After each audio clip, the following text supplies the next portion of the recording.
मैं हूं मिशेल, आपकी दोस्त और इंग्लिश कोच। तो आइए शुरुआत करते हैं आज के लेसन की।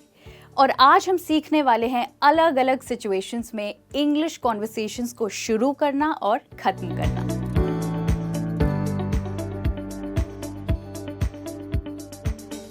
अब इंग्लिश में कॉन्वर्सेशन कैसे स्टार्ट करनी है, ये सवाल अक्सर इंग्लिश लर्नर्स को बहुत परेशान करता है। जब आप इंग्लिश में फ्लुएंट नहीं होते हैं तो आपको काफ़ी हेजिटेशन होती है इंग्लिश बोलने में। आप सोचते हैं कि क्या कहूँ, कैसे बात शुरू करूँ, कहीं गलत इंग्लिश बोल दी तो। आई एम श्योर ये परेशानी आप लोगों ने भी ज़रूर फेस की होगी, है ना? और स्पेशली अगर आप अभी इंग्लिश बोलना सीख ही रहे हैं तो। अगर आपने इन सवालों में हाँ मिलाई है तो चिंता मत कीजिए। आज के लेसन में आप सीख ही जाएंगे कि किसी भी इंग्लिश कॉन्वर्सेशन की शुरुआत हमें कैसे करनी है। तो ये है आज का लेसन। आइए देखते हैं अपना पहला फ्रेज। तो दोस्तों, आज सबसे पहले हम सीखेंगे इनफॉर्मल कॉन्वर्सेशंस के लिए कुछ फ्रेजेस, यानी दोस्तों के साथ की जाने वाली बातचीत के लिए कुछ इंग्लिश फ्रेजेस। तो दोस्तों, जब भी आप कॉन्वर्सेशन स्टार्ट करते हैं हमेशा ग्रीटिंग्स का यूज करें, जैसे कि हेलो, या फिर आप कह सकते हैं हाय, या फिर बहुत सिंपली आप कह सकते हैं हे। और कई बारी लोग प्रेफर करते हैं गुड मॉर्निंग कहना, गुड इवनिंग कहना या गुड आफ्टरनून कहना। पर जैसे कि मैंने आपको बताया, अगर आप एक इनफॉर्मल कॉन्वर्सेशन में हैं तो हेलो, हाय और हे आपके बेस्ट ऑप्शंस हैं। तो मान लीजिए आप किसी दोस्त से काफ़ी दिनों बाद मिल रहे हैं, तो आप सबसे पहले उनसे यही पूछेंगे ना कि और बताओ क्या चल रहा है, या फिर कैसे हो तुम। कभी कभी हम कहते हैं क्या कर रहे हो आजकल। तो यही सब बातें आप इन फ्रेजेस को यूज़ करके कुछ ऐसे पूछ सकते हैं। देखते हैं पहला एग्जाम्पल। आप कह सकते हैं hey Rahul, what's up, what's new, या फिर व्हाट्स हैपनिंग, या फिर आप कह सकते हैं हाउ आर थिंग्स। अब दोस्तों, इन चारों फ्रेजेस का मतलब सेम ही है और वो है क्या चल रहा है। अब सोचिए दोस्तों, अगर कोई आपसे ये सवाल पूछे व्हाट्स न्यू या व्हाट्स हैपनिंग, तो आप उसका जवाब कैसे देंगे? वेल दोस्तों, आप कह सकते हैं नथिंग मच, यानी कुछ खास नहीं चल रहा है। या फिर आप कह सकते हैं ओ जस्ट द यूजुअल, यानी बस वो ही पुराना सब कुछ चल रहा है। कभी कभी मैं कहती हूँ इट्स गोइंग ऑल राइट, यानी सब अच्छा चल रहा है। व्हाट अबाउट यू, यानी तुम अपना बताओ। जैसे अगर आपसे कोई पूछे हे व्हाट्स अप, क्या चल रहा है, तो आप कहेंगे oh just the usual, what about you, बस वही पुराना सब, तुम बताओ। और अगला फ्रेज जो अक्सर यूज किया जाता है वो है हाउ आर यू डूइंग, या फिर हाउ आर यू, यानी तुम कैसे हो। ये सवाल तो बहुत छोटा है और अक्सर लोग इसका आंसर भी सिर्फ वन वर्ड में दे देते हैं, जैसे कि ऑल ओके। इसी वजह से सारी कॉन्वर्सेशंस हाउ आर यू के जवाब पे ही खत्म हो जाती हैं। जैसे अगर किसी ने पूछा हाउ आर यू, आपने कहा फाइन, तो हो गई ना आपकी कॉन्वर्सेशन खत्म। लेकिन आप इंग्लिश सीख रहे हैं, इसलिए आप सिर्फ फाइन कहकर कॉन्वर्सेशन खत्म नहीं करेंगे। आप हाउ आर यू का जवाब देने के लिए कुछ ऐसे जवाब देंगे, फाइन, नॉट बैड, सही हूँ, सब कुछ ठीक है। या फिर आप कह सकते हैं प्रिटी गुड, यानी बहुत बढ़िया। एक और इंटरेस्टिंग तरीका है इसका जवाब देने का, वो है I have never been better, यानी इससे ज़्यादा बेहतर मैं कभी नहीं था।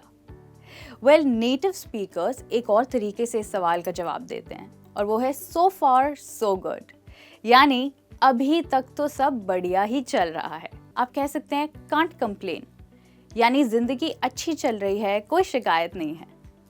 या फिर आप कह सकते हैं गुड इनफ, यानी सब अच्छा है। अब दोस्तों, जिंदगी हमेशा परफेक्ट तो नहीं होती। कभी कभी आपको हाउ आर यू का नेगेटिवली भी जवाब देना पड़ता है, राइट? तो उस स्थिति में आप क्या कहेंगे? कहते हैं ना बस टिके हुए हैं मैदान में।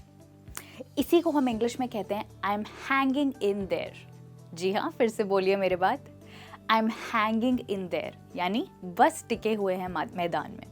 I am not doing so well, यानी मेरी तबीयत अभी सही नहीं है। और कभी कभी ऐसा होता है ना, आप बहुत बिजी हैं, उस स्थिति में आप कह सकते हैं आई एम स्नोड अंडर, जैसे कि बर्फ का पहाड़ आप पर गिर गया हो, आपके पास इतना काम है। फिर से बोलिए, आई एम स्नोड अंडर। जी हाँ, इसमें हम स्नोड कहेंगे, जी हाँ, विद अ डी। ओके, इसके सिवा आप कह सकते हैं it's been a tough week, यानी ये हफ्ता बहुत ही मुश्किलों भरा था। और अगर आपको लगता है आपका समय अभी अच्छा नहीं चल रहा है तो आप कहेंगे आई am not having an easy time. दोस्तों, एक चीज़ मैं चाहती हूँ आप ध्यान रखें, और वो ये है कि टफ टाइम के बारे में आप सिर्फ अपने दोस्तों या करीबी लोगों से ही कह सकते हैं। जो अनजान है या जिनसे आप पहली बारी बात कर रहे हैं, उनसे आप अपने टफ टाइम के बारे में बात नहीं करेंगे। लॉन्ग टाइम नो सी, यानी कि इतने समय से मिले नहीं। या फिर आप कह सकते हैं इट्स बिन सो लॉन्ग, यानी बहुत समय हो गया है तुमसे मिले हुए। इसी बात को कहने के लिए एक और इंटरेस्टिंग तरीका है, वो है इट्स बिन एजेस। इसका मतलब होता है जैसे सदियां हो गई हो किसी से मिले हुए। या फिर दोस्तों, आप एक सवाल की तरह भी किसी से पूछ सकते हैं, वेयर हैव यू बिन, यानी तुम कहाँ थे इतने दिन, राइट? अब दोस्तों, अगर यही सवाल आपसे पूछा जाए कि तुम कहाँ थे इतने दिन, वेयर हैव यू बिन, तो आप इसका जवाब कुछ ऐसे दे सकते हैं। आप कह सकते हैं आई have bin busy in work lately, यानी आजकल मैं काम में बहुत बिजी हूँ। दोस्तों, लेटली का मतलब होता है आजकल। और याद रखिएगा, हम बीन नहीं पर हम बिन कहते हैं। एक और sentence, I have been travelling lately, यानी आजकल मैं ट्रैवल कर रहा हूँ। I have been studying a little too hard these days, यानी आजकल मैं बहुत ही ज़्यादा पढ़ाई कर रहा हूँ। और क्या आप जानते हैं, एक ऐसी फ्रेज है जो नेटिव स्पीकर्स इस सवाल का जवाब देने के लिए बहुत इस्तेमाल करते हैं। वो कहते हैं सेम ओल्ड, यानी वही पुराना सब कुछ चल रहा है, कुछ नया नहीं है। तो ये फ्रेज है सेम ओल्ड। दोस्तों, आगे बढ़ते हैं, अब बात करते हैं ऑफिस में होने वाली कॉन्वर्सेशंस की। वहाँ पर आप किसी बात को स्टार्ट करने के लिए अपने कॉलीग से आप क्या कहेंगे? Well, let's look at the first example. Hi Reema, how's your day going? Hi Reema, तुम्हारा दिन कैसा जा रहा है? अगर आपसे ये पूछा जाए तो जवाब में आप कुछ ऐसे कहेंगे, इट्स गोइंग वेल, यानी अच्छा जा रहा है। और अगर आपका दिन काफ़ी स्लो और बोरिंग जा रहा है तो आप कहेंगे इट्स गोइंग स्लो। और अगर आप बहुत ही बिजी हैं और बहुत ही काम कर रहे हैं सुबह से तो आप कहेंगे it's a hectic day for me. दोस्तों, हेक्टिक का मतलब होता है ऐसा दिन जब आपके पास बहुत काम हो, तो it's a hectic day for me. अब कॉन्वर्सेशन आगे बढ़ाने के लिए आप वीकेंड से जुड़े हुए सवाल भी पूछ सकते हैं। तो अगर आपको पूछना है कि वीकेंड कैसा रहा आपका, तो आप कहेंगे हाउ वॉज योर वीकेंड। अगर आप किसी को अपने साथ कहीं वीकेंड पर चलने के लिए इनवाइट करना चाहते हैं तो उसके लिए भी एक सेंटेंस है। इसी को आप इंग्लिश में कहेंगे have you got any plans for the weekend? आप कहेंगे I had an awesome weekend, यानी मेरा वीकेंड बहुत अच्छा था। अब अगर कोई आपसे साथ चलने के लिए कहे तो आप कहेंगे well, I don't have any plans for the weekend, I am going to binge watch web series, यानी कि मेरा वीकेंड का कोई प्लान नहीं है, मैं वीकेंड पर एक के बाद एक वेब सीरीज देखूंगी। दोस्तों, आपने सुना, मैंने यहाँ पर एक नया फ्रेज यूज़ किया, बिंज वॉच।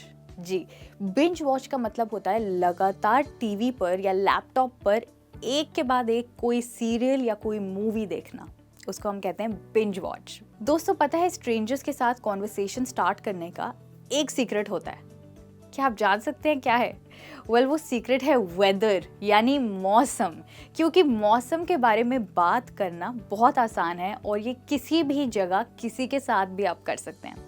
जैसे कि अगर मौसम बहुत बेकार लग रहा है, अच्छा नहीं है, तो आप कह सकते हैं nasty weather today, isn't it? तो यहाँ पर आप दूसरे व्यक्ति की राय पूछ रहे हैं कि आज मौसम बड़ा खराब है ना? या फिर अगर मौसम बहुत अच्छा है तो आप कह सकते हैं the weather is so nice today, are you from around here? यानी आज मौसम बहुत अच्छा है, क्या आप यहीं कहीं से हैं? तो इस तरीके से आपने उनसे अपनी कॉन्वर्सेशन को आगे बढ़ाने की कोशिश की है। अब अगर बहुत गर्मी है तो आप कहेंगे it's boiling hot today, right? और अगर आज बहुत ठंड है तो आप कह सकते हैं इट्स फ्रीजिंग। यानी बहुत ठंड है आज। और दोस्तों इसी के साथ आज का लेसन यहीं ख़त्म होता है और मुझे उम्मीद है कि आज आपने जो भी कॉन्वर्सेशन स्टार्ट करने के लिए फ्रेजेस और सेंटेंसेस सीखे हैं वो सारी फ्रेजेस अब से आप यूज़ करेंगे किसी भी नए व्यक्ति से बात करने के लिए। थैंक यू सो मच मेरे साथ जुड़े रहने के लिए। मैं वापस आऊँगी एक और मज़ेदार लेसन के लिए। Till then take care and bye bye.